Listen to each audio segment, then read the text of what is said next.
Hey, salam alaikum. We're here for part 3 of the work on this Nkisi that we're doing. And so we're going to talk about what needs to be done, and we're going to get started. So here we are with this fella. I'm starting to lay out some of the primary points of feature. You see here, this is going to be his top lip. His bottom lip will actually be defined by this plane right here. And then inside we'll actually be able to see his teeth, the rough location of his eyes, the rough location of his ears.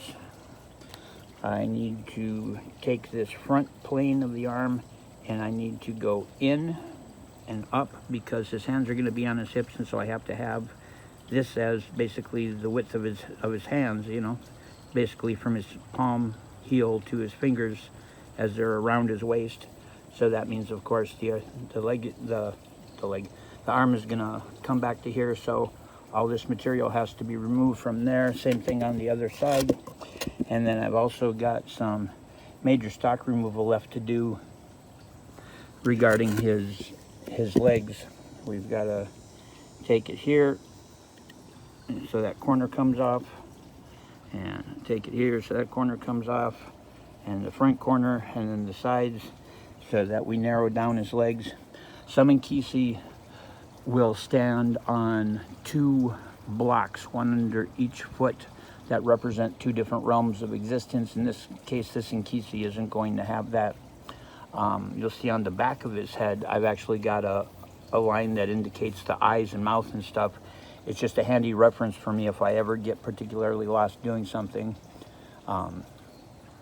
like shaping the head or whatever. It helps me know where the shape of the back of the cranium comes from. Sometimes we'll do them with hats or bracelets around their arms and things like this. This fellow, he's not going to have any of that stuff done, because when he's done, he'll actually have that stuff added to him. So his hat will be a hat. He'll have, actual real beads. If he's got any kind of armband, there'll be copper bands to work against witchcraft and things like that. So, all right, I'm gonna pull out the tools and get started. So I've used my smaller chainsaw to cut some platforms to the left and right, and what that's there for is to make plenty of room for me to move to the larger chainsaw to take those sections off. I received a couple of questions from people regarding this stuff, and none of the questions had answers that I felt like would be inappropriate to share. So the first question was, does timing play any part in the making of one of these Nkisi? And in this case, yes. For a big nkondi like this, I usually only do one a month, because I start the work on the nkondi in the first daylight, the first day after the new moon. And so we've just had the new moon, and the first day that I put a video up, that was the day after, and that's why it was the starting day. I was also asked, what kinds of shapes Nkisis come in, and of course there's the mateke, the wooden statues like this. Mateke just means a doll or an image, but they also come in pots, and they come in gourds, and they come in staves and canes. They come in bags. They come in all kinds of things. Practically anything can be turned into an Nkisi. And in the mainland Congo tradition, what I refer to as Loango tradition, because that's where my heritage comes from in terms of my spiritual initiation, you could put it in a tin for mints. Absolutely anything. And there are limitations that are put in place by what you choose to put the Nkisi in. But maybe later, I've got a couple of gourds and things that have been built to be the bodies of Nkisis, but have not yet had anything done to them to make them Nkisis. And maybe I'll grab one and bring it out and show you guys. But I'm going to get to these cuts. All right, so what I've done is I've made the cuts that we started with, the platforms on both sides, and I've now cut similar platforms for the left and right sides of the Nkisi.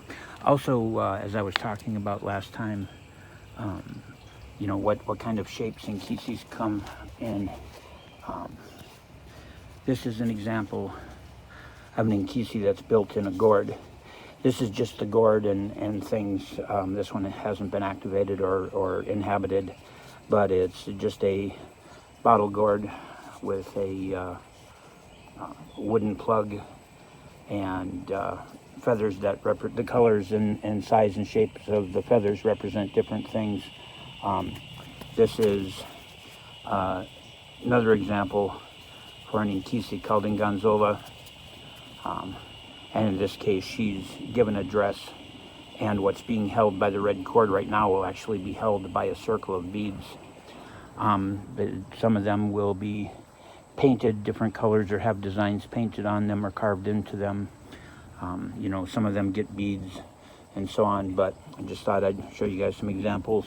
I'm going to get on to these side cuts.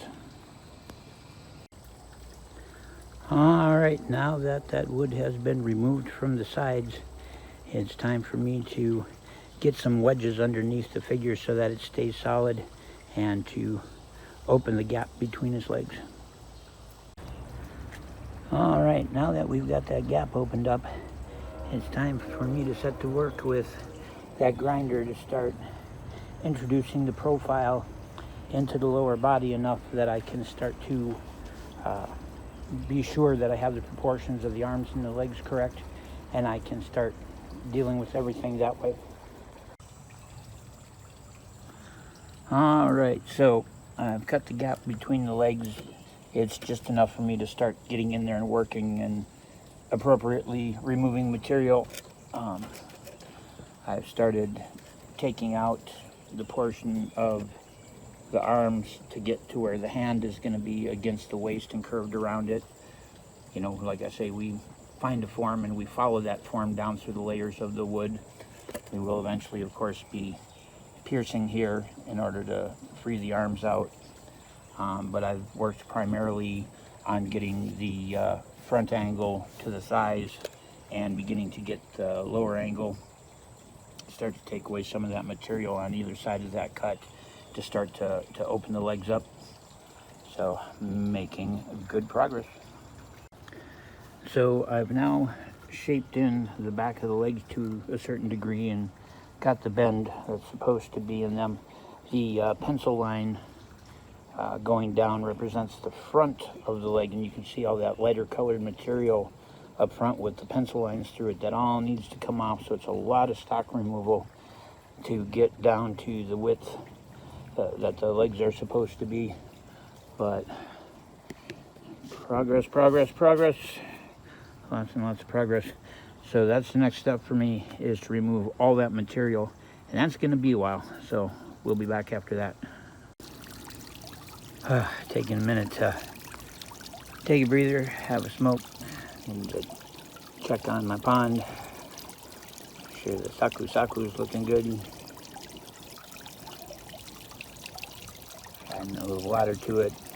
In the meanwhile, we have gotten the material removed for one leg, where it's now much slimmer the way it's supposed to be.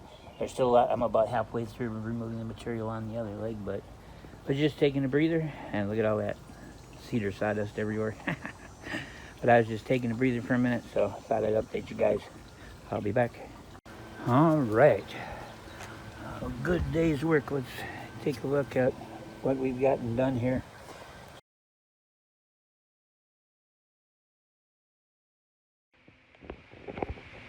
Assalamu alaikum.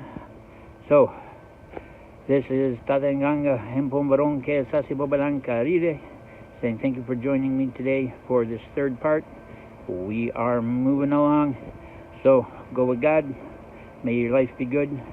If you're interested in my carving, once you see it done, you can reach me at diviner@consultant.com, diviner@consultant.com, and you can find me on YouTube under the channel Diviner. It's the word Diviner twice, no space in between, so just one word, Diviner. All right, so I will say good day to you, and I'll see you again tomorrow.